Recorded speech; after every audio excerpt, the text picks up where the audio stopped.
Once again, hello. You guys, so if you've read and you're thinking to yourself, why has he called it this? The answer is very simple.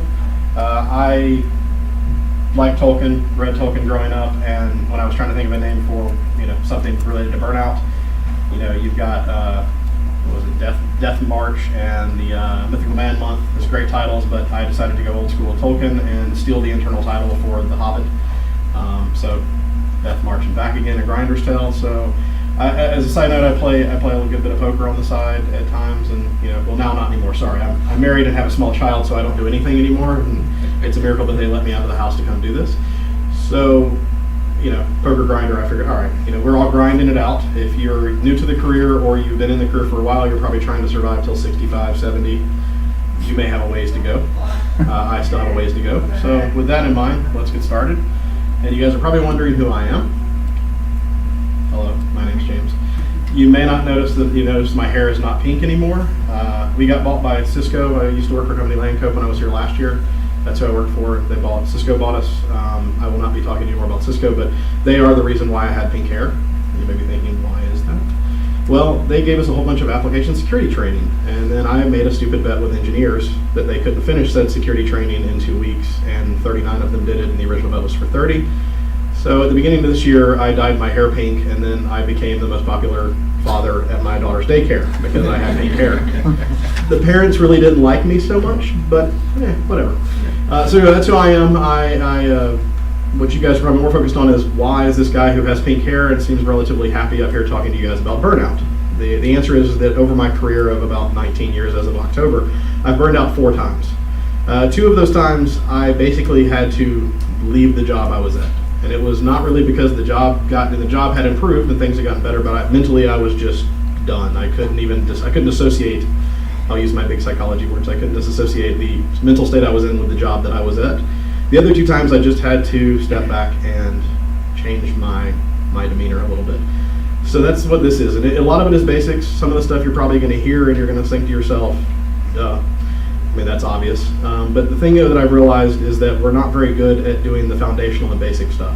We want to jump straight to the advanced stuff. I mean, half the reason why we're in this room and in this industry and why we're at conferences like this is because we want to see the exciting stuff, but we don't really take the time to build up our foundations. So, bear with me. There'll be some foundational stuff, and then if you want to talk more advanced stuff after that, we can get into at least the stuff that I'm trying now to kind of keep myself in a good place. So, with all of that in mind and a little bit of a long-winded introduction, I kind of wanted to start by showing you guys what my day looks like. And this is not really to brag or to say, look how busy I am. If I can do this, everybody can. It's more of what you're going to see is that your pressures are not only coming from work when you're talking about burnout, it is everything that is happening on a daily basis in your life. So with that in mind, this is my morning. So I wake up at 4:30 because, as my wife says, I hate myself. It's more because 4:30, when you have small children or you have a lot of things going on, in the morning is the only time that I can wake up, start to get ready, and have a moment of peace where no one is asking me for something, and I can just sit down, work on, as you guys might notice, presentations or side projects. And then about 7:15, I get my daughter ready, and then we leave the house. I live in Atlanta, so we try to beat all the traffic. It never works, but you try. And 20 minutes later, we arrive at her daycare, and then luckily I'm around the corner, so at about 8:30, I am in my office. And that's good. It's good opening for the day. And then, all the normal workday stress happens, and I go pick up my daughter from daycare. They get very picky if you don't pick up your children from daycare. People who don't have kids yet, you'll learn about this if you have kids. And then, as you guys can see, about 40 minutes later, we arrive home. Normally that's because my daughter asked for 5 more minutes to play, and I let her do that.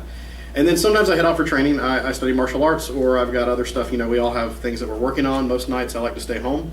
And then as I call her the little munchkin, I get her ready for bed, and I usually pass out about the same time, if not a little bit later. So, and then if this wasn't enough, but in February we're adding a second child to the equation, so I'll see how you guys can see how I am actually able to hold up to what I'm about to tell you, and as they say, practice what you preach. So once again, this is not really to show how busy I am. This is to show that there's a lot of potential things that can stress you out that can actually be contributing to burnout. So how do we prevent this? Well, we start with the thing that is what I did not address when I was going through my schedule, which is the workday. As an old boss of mine put it, you spend probably more time with the people that you work with than you do with your family. I mean, think about it. It's 8 to 9 hours every day, 5 days a week. You're going to be around the people and the stuff that you do, so you'd really better like it. And as I will point out, burnout is inevitable. You are going to experience times during your career, especially when you look at the span of it and during your life in general, where you are just going to feel like, you know what, I should have just become a history professor. I mean, at least all that stuff's written down. I can just go look it up, I can tell someone what it is, and then I can give my lectures. But we would find that boring if we really admit it. So what we do is we deal with the stress. So how do we do that? Well, I don't know about the rest of you guys, but I'm going to take you through what is a typical workday. And, raise your hands if you guys have ever had this happen to you. Imagine a world where everything is a priority, right? So all of these things come in, they're all in our faces, and they are constant.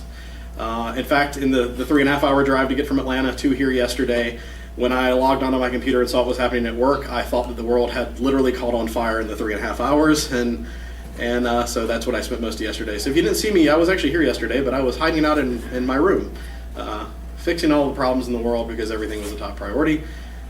But that's just the reality. Actually, we'll change reality in a minute. I like doing that. And then while you're working, fire one happens. All right, I'm going to deal with fire one. An alert happens. It could be through Slack. It could be an email. It could be a coworker coming up to socialize. Name it. That's what it is. And then another one happens, and then another one happens. And by the way, I'm hoping that anyone who plays video games recognizes, this is from Metal Gear Solid. I wanted to play the tone of the little comms device going off because that actually is more annoying than the guards detecting you. But that just seemed like it would, kind of give people seizures, and I don't like doing that to my audience. So we have everything as a top priority on our to-do list. We have constant alerts. Eventually it feels like the house is on fire, and we're trying to put out small fires when the building around us is already burned to the ground. So what this leads to is a feeling of feeling busy, but not being actually productive. You're just basically stomping out the things that you can get to, and you don't feel, at the end of the day, you don't feel like you've got anything done, and that's it. A friend of mine at one point said that he was working on a project, and he said that the team finally came to the realization that they had to learn how to prevent the fires from happening while the building was on fire. And so they just started ignoring things. And they started, if something was above a certain level, they would fix it. And if it stopped the actual thing from running, they would deal with that. But then everything else just got put on a back burner until they had found ways to prevent the alerts from actually happening. So we're going to get to a point where you have to do that in our lives as well as, with the software we work on. So in our work lives, what I think of as being key to this is being able to minimize the interference. You can eliminate it, but you can get rid of a lot of it. And so this is some tactics that I used on how I did this. The first thing, which is actually the most difficult, is especially if you have a work day like mine, you've already got tons of commitments and meetings. You've got people coming up and asking you to do things. And what I actually did was do something like this. Now, I realized when I went to go find a picture of this that I couldn't show you guys my actual work calendar. I'm pretty sure Cisco frowns on that. So what I did is I created a Google slide, but this is actually just I copied and pasted from my Google Calendar what is actually my work calendar, and it's 2 periods. Sometimes it's only one for a day, and this is not set in stone, but it's times where I can just get work done. And it's anything that's on my to-do list, I basically have cordoned off meetings for myself. Some days you have to go find a room and hide in. Other days you have to go work from home, or as I like to say, I work from the local Starbucks near my daughter's daycare. Once again, it's right around the corner from my work, but if you're not in the office, they can't find you. And that's key to this. So we're entering into a period of training the people around us to know that there's just certain times we're not going to be available for things. And that's so that we can actually get done the stuff that we need to do that, our employers are paying us for. And it also is a way to eliminate the fires and then, get on to actually being productive. The second thing is, show of hands if you're brave. How many of you guys work in an open office? Okay, that's at least 3/4 of the room. Cool. I do as well. How many of you guys have a good pair of headphones? Okay. Not as many people. Invest in a good pair of headphones. Well, okay, I should have clarified. If you're in an open office but you don't have an office, invest in a good pair of headphones. So open offices are great. They facilitate communication. It translates to socializing. They facilitate interruptions. So I've seen it, where offices actually have a set of elaborate flags and lights of, red means I'm working, don't interrupt me. You need to do that in your office, it's going to contribute to the anxiety you're feeling because you want to be a nice person, you want to help the people around you, but at times you just have to get stuff done, right? So you have to work on minimizing that. You have to be able to have conversations and say, look, from this, going back to the original slide, you have to be able to say, during these times, I just got to knock things out. Most people understand because they're there to do the same thing, but that is the hardest part of doing it. Now, you still have a ton of alerts, you still have a ton of priorities.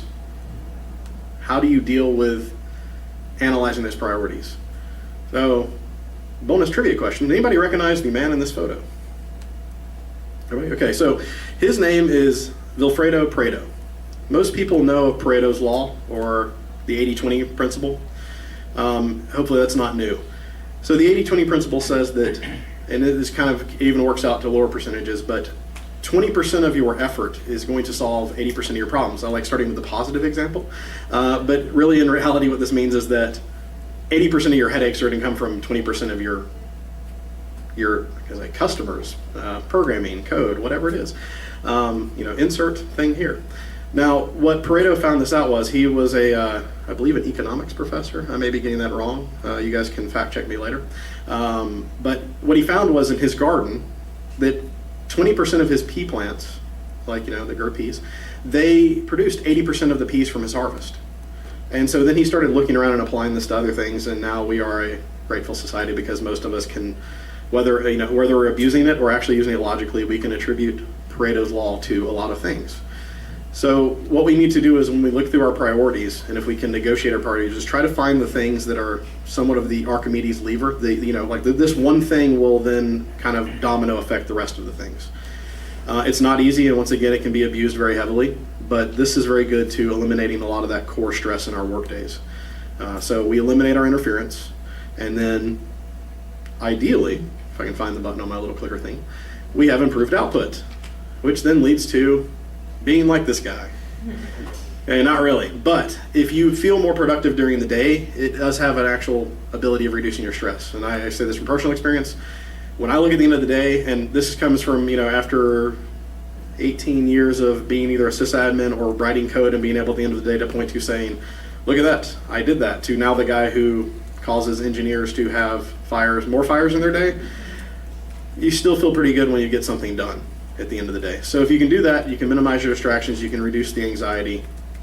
That leads to an increased amount of space, which then allows you to start looking at other areas of your life, because that's what happens is once you've solved this core chunk by doing this, then you look around and you think to yourself, well, what else can I improve? Which leads us to our next section. Worserer, weaker, and slower. So funny enough, when I looked this up, I found out that worserer is an actual word, at least according to Urban Dictionary. So it's on the internet. It's got to be true, right? So for me, it got to a point where I noticed this as I got older, and for people who are young, it will happen to you, unfortunately. It's a terrible thing. Do not get old. What I realized was that I was getting slower. My mind wasn't working as quick, and I was like, okay, I address this. There's that part of our brains, we're engineers, we have to solve things. There are problems, we must solve them. And so last year when I was here, as you guys can see from the picture, I was about 80 pounds heavier than I am now, and this is not about the weight. It's actually about finding the thing that is like I said, the Archimedes lever. This was my 20%. It was losing weight and made me feel better, made me be able to think faster. Funny enough, once again, I am not a doctor, and all experiments that were in this talk are for a N of 1. So for me, this worked.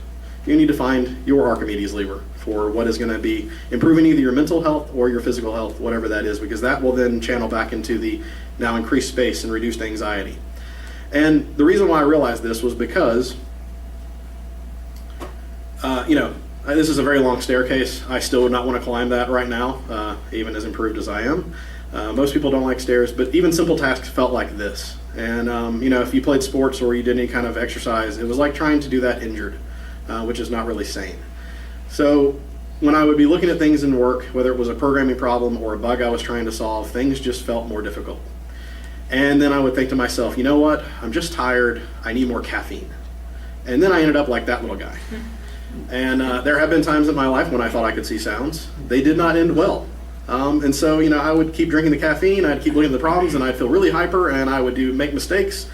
And then both me and the code I was working on would crash, which then leads to increased anxiety because I can't solve simple problems, which leads to increased chance of burnout. So I had to find a way to kind of reboot myself. And like I said, for me, that ended up being just dropping weight. For other people, it may just be going out and walking. It may be doing something else. So let's look at some other ways that you can do this besides what I did. And I'm going to start with probably what is the hardest for most people in this room, but is actually the most effective. So how do you recharge? How do you recover? Well, you sleep. Everybody looking at this cat right now wants to go take a nap, don't we? I mean, this cat looks awesome. And most of us think that we can survive on 3 to 4 hours. Unless you are a genetic mutation, of which there are some people, you need more sleep, probably between 7 to 9 if you're like the average person in the world. So I started sleeping more. Once again, I didn't start with that, but that's what it led to. I sleep more. You guys may be thinking, this guy wakes up at 4:30 in the morning, how does he sleep more? Well, I go to sleep at 9 o'clock at night, which, is pretty cool. Good night's sleep leads to improved cognition, leads to lower stress. If you guys know about cortisol is the thing that actually increases your stress. Funny enough, it also increases your weight. And then, so you're like, okay, I'm sleeping more. Great, James. That's awesome. How do I keep going? Well, now we get into exercise. I put this here because I don't run, but most people, when they think of exercise, they think of running. I specifically trained in martial arts so I wouldn't have to run. It was I will injure the other person and then calmly walk away. Because once again, I don't run. I have been chased once. I ran then. It did not end well. It was a 4-year-old, actually at that time a 3-year-old. She was really quick and caught me. My daughter is surprisingly fast for as small as she is. So exercise, find ways to relieve stress. This could just be stepping out of the office and walking somewhere. It could just be taking a lap around the office walking. It could just be anything. I mean, think about it. You could go outside and sit down and stare off into the trees, or, like I'm watching the cars right now through the window, and it's very calming. That's what you want to do. You want to do something that kind of gets you out of the zone. And then finally, my favorite thing to reduce anxiety, find something to geek out on. Find a hobby. I will point out that this guy may be the exception to the rule of you need to do something that is outside of your work to reduce your stress, because this man's name is Daniel King. Look how happy he is. His job is lasers, and he has a lot of them. And I don't think that he's very stressed, because he looks very happy with what he does every day. So unless you are Daniel King, which, hang on. No, okay. No one in this room is Daniel King. No one works on, well, someone, yes, question, or just? Okay. Okay, no, that's fine. We actually have Daniel King in the audience. So find a hobby, and I stress that you should find a hobby that is not connected to your work, because what happens is you get into your hobby, it reminds you of something from work, and then you start spending on the thing from work, which increases your anxiety. But if it's not connected to it, you basically put all your work problems on the back burner, and that allows your subconscious mind, or the extra cycles while you're working on your hobby, to spin on the problem, but you don't realize it. So. And it's just fun. So for me, I do martial arts, I brew beer, both of which are very relaxing. If you guys will see me later struggling with a simple padlock, I like lock picking, but I'm not very good at it, which leads me to my last point. You do not have to be good at your hobby to enjoy it. I enjoy getting stressed out over locks. I enjoy not being good at lock picking, but I still do it every time I have a chance. So we apply these things. We've created space at our jobs. We now found hobbies with our lives. We are better, stronger, faster. We have the technology, we can improve ourselves. So once again, I am not a physician. I do not play one at security conferences. If you decide to go some extreme route, check with a physician, or if you get injured, please do not, don't come to me. I will not be able to help you. So I would like to point out to you guys, this is my current challenge. I love kettlebells for 2 reasons. One, they look simple. They look like cannonballs with handles. They are very heavy.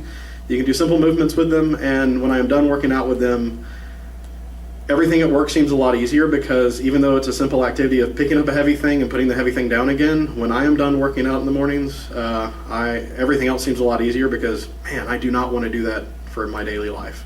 I would much rather stare at my computer screen and be stressed out over the things happening in the little ones and zeros than moving physical objects.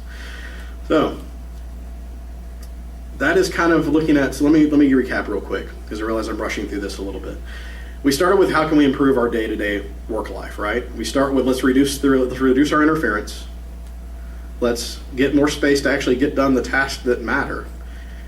And then let's kind of look how we can improve our mental health, our physical health, because these things are going to channel back into how fast we can get the core things done that we want to get done in our job. There's something that is actually the key to really all of this, and it's so important I created a third section for it, even though it really spans everything else.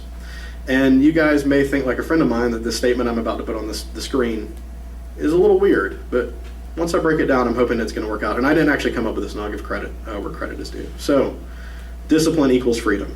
So when my friend of mine first saw this, his comment was, "Wow, that's really Orwellian." and yeah, it is. But I actually got to thank two people who came up with this. They wrote a book. I recommend it to everybody that I meet. It's called Extreme Ownership. It's written by two former Navy SEALs, one who's retired, Jocko Willink and Leif Babin. These guys are awesome. They both sound like Batman, like Christian Bale Batman, which apparently is a requirement to become a Navy SEAL. I have not heard someone who was in the teams that did not sound like that. But the reason why this is interesting is because it's actually a dichotomy. The more areas that we have discipline in, the more freedom we have when we're actually doing something. It sounds weird, but I'm going to show you guys how this works, because this is what I found for me. Oh, and it can be abused. So most of you guys, anybody in here use Jira for development, bug tracking, etc.? Okay, so that's what we use. And like I said, until recently when I changed what I do for a living, I was an engineer. I was fixing bugs. I was, creating bugs. Let's be honest, I probably created more than I fixed. I can be honest. You guys are my friends, right? It's all good.